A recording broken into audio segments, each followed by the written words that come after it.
Hello friends, இன்றைக்கி நம்ம வீடியோவில் நம்ம என்ன பார்க்க போகிறோம் அப்படின்னு சொல்லி பார்த்தீங்கன்னா, நம்ம ஸ்மார்ட் ஃபோனை பார்த்திங்கன்னா நம்ம லேப்டாப்போட எக்ஸ்டர்னல் ஸ்க்ரீனாக எப்படி யூஸ் பண்ணுறது, ஆர் டூப்ளிகேட் ஸ்க்ரீனாக யூஸ் பண்ணி எப்படி நம்ம லேப்டாப்போட ஸ்க்ரீனையே ரெக்கார்ட் பண்ணிக்கிறது அப்படின்றத பற்றி தான் நம்ம இன்றைக்கி வீடியோவில் பார்க்க போகிறோம். ஸோ வாங்க வீடியோக்குள்ளே போகலாம். ஓகே, இப்போ பார்த்திங்கன்னா நம்ம பிசியோட ஸ்க்ரீனை நம்ம ஃபோனில் டிஸ்பிளே பண்ணுறதுக்கு பார்த்திங்கன்னா நம்ம ஃபஸ்ட்டு ஃபோனில் SPACEDESK அப்படின்ற ஆப்பை நம்ம இன்ஸ்டால் பண்ணோம். அடுத்தது பார்த்திங்கன்னா நம்ம பிசியில் பார்த்திங்கன்னா நம்ம அதுக்கான டிரைவர்ஸ் இன்ஸ்டால் பண்ணோம். ஃபஸ்ட் நம்ம பார்த்திங்கன்னா இந்த ஆப் பார்க்கலாம். இந்த ஆப் SPACEDESK நீங்கள் ப்ளே ஸ்டோரில் போட்டாலே உங்களுக்கு வந்துடும். இதோட சைஸ் பார்த்திங்கன்னா வெறும் 800 KB தான். ஸோ ஓகே, அடுத்து பார்த்திங்கன்னா நம்ம லேப்டாப்பில் எப்படி அந்த ஆப் இன்ஸ்டால் பண்ணுறது அப்படின்னு சொல்லிட்டு பார்க்கலாம். ஓகே, நமக்கு இந்த சாஃப்ட்வேர் தான் இங்கே இருக்குது. சிம்பிள் ஸ்டெப் தான் பாருங்கள். நெக்ஸ்ட் கொடுத்து நம்ம இன்ஸ்டால் பண்ணிடலாம்.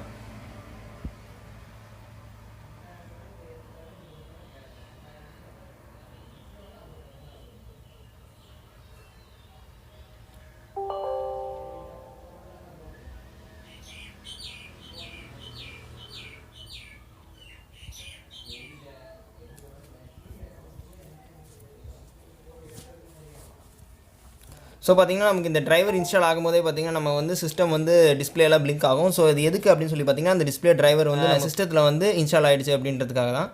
ஸோ ஓகே, ஃபினிஷ் கொடுத்துடலாம். ஸோ ஓகே, அடுத்ததாக நெக்ஸ்ட் ஸ்டெப் என்ன அப்படின்னு சொல்லி பார்த்திங்கன்னா நம்ம ஃபோனையும் சிஸ்டத்தையும் நம்ம கனெக்ட் பண்ணோம். நம்ம இதுக்கு 3 மோட்ஸ் ஆஃப் கனெக்ஷன் யூஸ் பண்ணலாம். இன்கேஸ் ஆஃப் உங்கள் சிஸ்டம் ரவுட்டரில் கனெக்ட் பண்ணியிருக்கீங்க ஈத்தர்நெட் வச்சு அப்படின்னு சொல்லிட்டு பார்த்திங்கன்னா நீங்கள் ஈத்தர்நெட்டு கூட யூஸ் பண்ணிக்கலாம். அதர்வைஸ் பார்த்திங்கன்னா உங்கள் ஃபோனையும் வைஃபையும் பார்த்திங்கன்னா சேம் வைஃபையில் கனெக்ட் பண்ணணும். அப்படி இல்லைனா பார்த்திங்கன்னா நம்ம USB கனெக்ட் பண்ணி ஈத்தர்நெட் யூஸ் பண்ணோம். ஸோ நம்ம இப்போ பார்த்திங்கன்னா USB கனெக்ட் பண்ணி ஃபோனில் இருக்க USB ததரிங் ஆப்ஷனை தான் நம்ம ஆன் பண்ண போகிறோம். ஸோ ஓகே, நம்ம கனெக்ட் பண்ணிட்டு ஆன் பண்ணிட்டு எப்படி டிஸ்பிளே இது ஒர்க் ஆகுது அப்படின்னு சொல்லிட்டு நம்ம பார்க்கலாம். ஸோ ஓகே, இப்போ பார்த்திங்கன்னா நம்ம சிஸ்டத்தையும் ஃபோனையும் பார்த்திங்கன்னா USB ததரிங் கொடுத்து நம்ம கனெக்ட் பண்ணியாச்சு. இப்போ பார்த்திங்கன்னா நம்ம இந்த SPACEDESK அப்படின்ற ஆப்புக்குள்ளே போகலாம். பார்த்திங்கன்னா நமக்கு ஃபஸ்ட்டே இம்பார்ட்டன்ட் நோட் காட்டுது. டிரைவர் பார்த்திங்கன்னா உங்கள் சிஸ்டத்தில் இன்ஸ்டால் பண்ணணும், இந்த வெப்சைட்டில் போய் இன்ஸ்டால் பண்ணிக்கங்க அப்படின்னு சொல்லி காட்டுது. ஸோ நம்ம ஏற்கனவே இன்ஸ்டால் பண்ணியாச்சு. இதுக்கான டவுன்லோட் லிங்க்ஸ்லாம் பார்த்திங்கன்னா நான் உங்களுக்கு கீழே டிஸ்கிரிப்ஷன்லேயே கொடுத்துட்றோம். நீங்கள் அதுலேருந்து டவுன்லோட் பண்ணிக்கலாம். ஸோ ஓகே கொடுத்து நம்ம உள்ளே போகலாம். அதை இங்கே பார்த்திங்கன்னா நம்மளோட சிஸ்டமோட நேம் போட்டு நமக்கு அதோட IP காட்டுது. ஓகே, இப்போ பார்த்திங்கன்னா நம்ம இந்த சிஸ்டத்தோட IP நம்ம கிளிக் பண்ணோம் அப்படின்னு சொல்லிட்டு பார்த்திங்கன்னா நம்ம சிஸ்டத்தோட டிஸ்பிளே நமக்கு இங்கே வந்துடும். சிம்பிளான இது தான். ஓகே, இப்போ பார்த்திங்கன்னா நம்ம டிஸ்பிளேவை யூஸ் பண்ணிட்டு நம்ம பார்க்கலாம் எந்த அளவுக்கு லேட்டன்சி கரெக்டாக இருக்குது, எந்த அளவுக்கு ஒர்க் ஆகுது அப்படின்னு சொல்லிட்டு.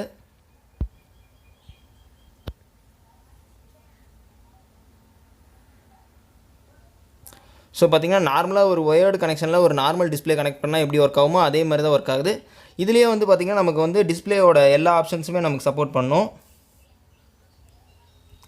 இப்போ ப்ரொஜெக்ஷனுக்கு நிறைய டைப்ஸ் நமக்கு இருக்குது. பார்த்திங்கன்னா டூப்ளிகேட் அப்படின்ற மோடில் தான் இப்போ நமக்கு ஆக்டிவில் இருக்குது.